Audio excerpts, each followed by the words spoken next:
इससे okay revision के लिए अच्छा रहता है ना, जी। जो कि हमेशा प्राइवेट में डाली जाती है।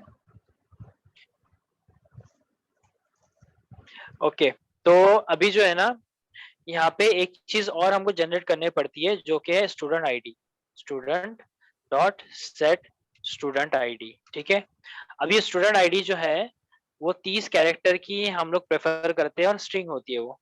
तो ये आईडी हम कहाँ से जनरेट करेंगे? तो उसके लिए हम क्या करते हैं, हम यहाँ पे यूटिल क्लास का ऑब्जेक्ट बनाते हैं। ठीक है, util, utils is equals to new keyword और यूटिल्स का कंस्ट्रक्टर। ठीक है, यूटिल्स। अब यहाँ पे कैसा होता है, यूटिल्स के पास एक हम मेथड बना के रखते हैं जिससे हम आईडी जनरेट करवा सकते हैं। तब हम जाते हैं हमारे यूटिल में, तो हमारे पास अभी तो ऐसा कोई कोड है ही नहीं। तो मैं क्या करूंगा, जो मेरे पास यूटिल वाली जो क्लास ऑलरेडी बनी बनाई रखी है, मैं उसमें जाके चेक करता हूँ कि ऐसा क्या कोड है हमारे पास यूटिल में जिससे हम एक आईडी जनरेट करवा सकते हैं। यूनिक आईडी होती है, वो कभी रिपीट नहीं होती है, और पब्लिक आईडी होती है। तो अगर आप लोग यहाँ पे ध्यान दो तो देखो इसके अंदर 3 वेरिएबल है, रैंडम, अल्फाबेट्स और नंबर्स। ठीक है, तो ये रैंडम क्लास होती है जावा के अंदर जो कि रैंडम चीजें जनरेट करवाती है। और यहाँ पे अगर आप अल्फाबेट चेक करो तो यहाँ पे क्या है, अल्फाबेट्स में यहाँ पे सारे आ गए। ठीक है, यहाँ पे नंबर्स भी है, नंबर्स विद अल्फाबेट्स। ठीक है, 0 से 9 तक है, और A B C D, A B C D जो है कैपिटल में और स्मॉल लेटर्स में। ठीक है, मैं क्या करूंगा, इनको कर लेता हूँ मैं कॉपी। ठीक है, 3 वेरिएबल जो है इनको मैं यहाँ पे कॉपी कर लेता हूँ, और मेरा जो यूटिल वाली, मेरी जो क्लास है यूटिल वाली, उसके अंदर यहाँ पे मैं पेस्ट कर देता हूँ। ठीक है, अब जैसे जैसे मैं इसको पेस्ट करूंगा तो यहाँ पे ये बोल रहा है, एरर दे रहा है, बोल रहा है कि इंपोर्ट करो। तो इंपोर्ट पे क्लिक करूंगा तो यूटिल पैकेज से हमें इसे इंपोर्ट करना है। ठीक है, सिक्योर रैंडम पे मैं कंट्रोल स्पेस मारूंगा तो ये बोल रहा है जावा सिक्योरिटी से इंपोर्ट करना है, तो मैं इसे भी इंपोर्ट कर लूंगा। ठीक है, तो आप देख सकते हैं कि 2 यहाँ पे पैकेजेस आ गए कि हमने जहाँ से इसे इंपोर्ट किया है। उसके अलावा जो चीज बचती है वो है एक मेथड है जनरेट रैंडम स्ट्रिंग।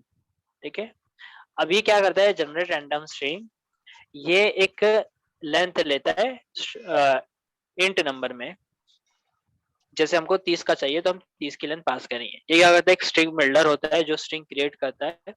उसके अंदर ये क्या करता है, एक लूप चलता है हमारा 30 टाइम्स, और वो 30 टाइम्स क्या होता है, स्ट्रिंग बिल्डर रिटर्न वैल्यू के अंदर जो है ये यहाँ पे एक एक अल्फाबेट जो उसके पास आ रहे हैं रैंडमली, वो ऐड होते जाते हैं। अब रैंडमली कैसे आते हैं, रैंडमली आते हैं alphabets dot char at random dot next.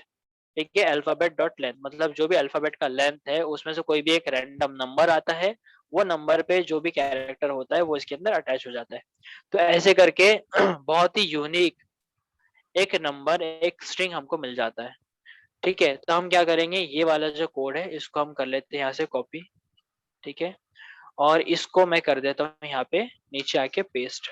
ठीक है, नीचे वाले कोड को हमने कोई छेड़छाड़ नहीं किया, हमारी रिक्वायर्ड और एम्प्टी जैसा का वैसा रखा हुआ है। अभी जस्ट जो हम डाल रहे हैं यहाँ पे वो हमारा जनरेट रैंडम स्ट्रिंग है, और ये वाले वेरिएबल्स है। ठीक है, उसके अलावा अब मैं क्या करूंगा, यहाँ पे मैं जो हमारी ये है, यहाँ पे हमको जो आईडी चाहिए उसके लिए हमको ये मेथड को कॉल करना पड़ता है। तो हम इसको डायरेक्टली कॉल नहीं कर सकते क्योंकि प्राइवेट है, सिक्योर भी करना है हमको, तो हम क्या करेंगे, पब्लिक मेथड बनाएंगे। तो यहाँ पे पब्लिक मेथड बनाता हूँ, पब्लिक स्ट्रिंग, और यहाँ पे मैं लिख देता हूँ जनरेट स्टूडेंट आईडी। ठीक है, और यहाँ पे मैं पास करता हूँ इंट लेंथ। ठीक है, और इसके अंदर मैं कॉल करूंगा रिटर्न के अंदर, रिटर्न क्या रिटर्न करूंगा मैं, जनरेटेड रैंडम स्ट्रिंग, और यहाँ पे लेंथ को पास कर दिया मैंने। ये जनरेटेड रैंडम स्ट्रिंग कौन सा है, ये वाला मेथड है, और ये प्राइवेट है, इस वजह से हमने एक पब्लिक मेथड के अंदर इसे कॉल किया है। ठीक है, अब ये वाला जो मेथड है जनरेट जनरेट स्टूडेंट आईडी, इसको मैं यहाँ पे कॉल कर दूंगा। ठीक है, जनरेट, ओके, यूटिल्स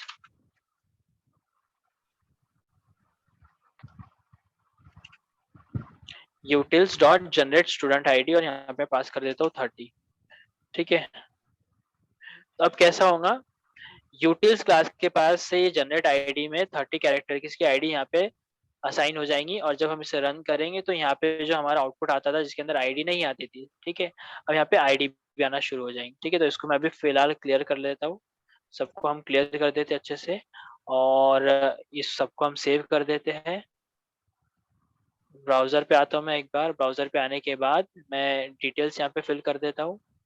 ठीक है, डिटेल्स डाल दिया हमने, डेट ऑफ बर्थ भी ले लेते हैं हम, जेंडर ले लिया हमने, और यहाँ पे हम सेमेस्टर ले लेते हैं। ठीक है, और रजिस्टर पे मैं क्लिक करता हूँ, तो आप देख सकते हैं डेटा एडिट सक्सेसफुली, ये मैसेज तो आया ही आया है। उसके अलावा जब मैं यहाँ पे कंसोल में जाके चेक करूंगा तो कंसोल में हम देखेंगे कि स्टूडेंट आईडी जो जनरेट हुई कैसी है। तो अगर आप यहाँ पे चेक करो तो देखो ये स्टूडेंट आईडी है जो अभी जस्ट रिसेंटली जनरेट हुई है। जब से ये पहले नल आ रही थी, आप लोग के इसमें भी नल आ रही थी, लेकिन अब हम लोग ने हालांकि उसे जनरेट करवाया तो ये जनरेट हुई। अब ये वाली जो आईडी है आप देख लो कितनी यूनिक है, 30 कैरेक्टर्स एक तो उसके अंदर, capital Y, small D, capital A, capital W, ठीक है, small T, capital I, small B, zero है कि ओ है, अब मुझे समझ में नहीं आ रहा, वो कैपिटल वाई है ना, देख सकते हैं आप लोग। अच्छा वो ओ था, ठीक है, स्मॉल ओ है, कैपिटल, तो इस तरह से इसने एकदम कंप्लीटली यूनिक एक आईडी जनरेट करके रखा है हमारे लिए। क्लियर हुआ आप लोग को? यस। अभी देखो, अब इसके अंदर जो एम्प्टी जो है ना फील्ड्स, वो कौन कौन सी, एक तो आईडी ये एम्प्टी है, ठीक है, और हम आगे जाते हैं तो हमने सेक्शन को छोड़ा है, अभी सेक्शन हमने नहीं जनरेट करवाया, हम सेक्शन जो है हम उसको अपडेट में डालेंगे। ठीक है, वहीं पे अगर हम और आगे जाए तो आप देख सकते हैं क्रिएटेड एड भी नल है, मतलब सिर्फ और सिर्फ दो वैल्यू बचती है जो अभी नल है, एक तो क्रिएटेड एड और दूसरी कौन सी है, आईडी। अब ये कैसे हम जनरेट करवाएंगे? सर मॉडिफाइड भी नल है शायद। तो मॉडिफायर एड जो है वो जब डिटेल अपडेट होती है ना तब जनरेट होता है, अभी हम डिटेल क्रिएट कर रहे हैं, है ना। तो जब हम डेटाबेस में स्टोर करेंगे ना तो ये ऑटोमेटिकली जनरेट हो जाएंगे, हमको भी जनरेट नहीं करवाना पड़ेगा वो, समझा? क्लियर है यहाँ तक सभी को? सारी चीजें समझी जो मैंने यहाँ तक लेके आपको आईडी जनरेट करवाया? यस। ठीक है, तो अब वो जो आईडी हमने जनरेट करवाया उसको कहाँ पे जनरेट करवाया हमने? अगर आप देखो तो सर्विस लेयर पे जनरेट करवाया हमने उसे, और वैलिडेशन जो हमारा वो कहाँ पे लगाया हुआ है, कंट्रोलर के ऊपर। ठीक है, अब जो नेक्स्ट क्लास जो हमारी बचती है वो है हमारी डाओ, जिसके ऊपर हमें क्या करना है, इसे सेव करना है, मतलब डेटाबेस से कम्युनिकेट करना है हमें।